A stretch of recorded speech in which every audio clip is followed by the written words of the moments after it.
लाठी पहनती, आठों भाई बहन एक साथ बैठकर खाना खाते थे। कार्तिक की चौथ आने पर बहन ने करवा चौथ का व्रत रखा।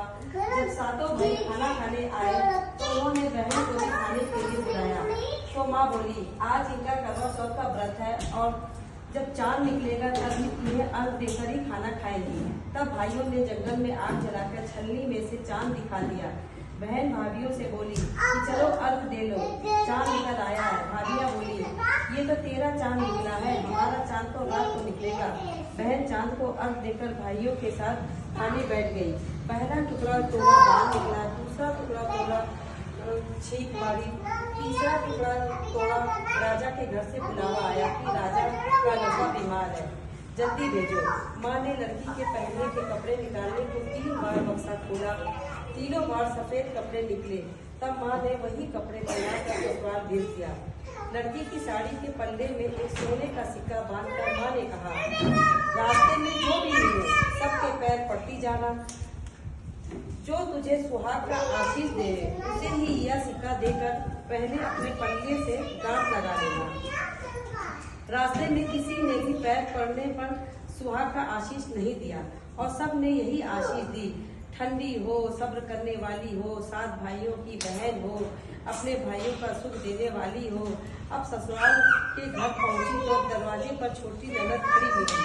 बहन उसके पैर पड़ी और ननद बोली, सीधी हो, सपूती हो, 7 बेटों की माँ हो, मेरे भाई का सुख देने वाली हो। यह आशीष सुनकर उसने सोने का सिक्का ननद को दिया और अपने पल्ले में गांठ मार दी।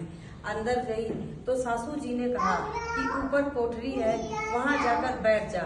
जब वहां ऊपर गई तो उसने अंदर जाकर देखा कि उसका पति मर चुका है। अब वह उसे लेकर उसी कोठरी में पड़ी रही और उसकी सेवा करती रही। उसकी दासियों के हाथ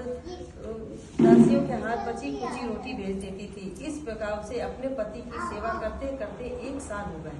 करवा चौथ का व्रत आया। सारी पड़ोसनों ने नहा धोकर करवा चौथ का व्रत रखा। सब ने सिर धोकर हाथों में मेहंदी लगाई, चूड़ियां पहनी। वह सब देखती रही। एक पड़ोसन बोली, तू भी करवा चौथ का व्रत कर ले। तब वह बोली, मैं कैसे करूं? तो पड़ोसन बोली, चौथ माता की कृपा से सब ठीक हो जाएगा। पड़ोसन के कहने से बहू ने भी व्रत रखा। थोड़ी देर बाद करवे बेचने वाली आई। करवे ले लो री, करवे ले लो भाई की प्यारी, करवे ले लो दिन में चांद उगाने वाली, करवे ले लो ज्यादा भूख लगने वाली, करवे ले लो। बहू ने आवाज लगाई, हे करवे वाली, मेरे को करवे दे जा।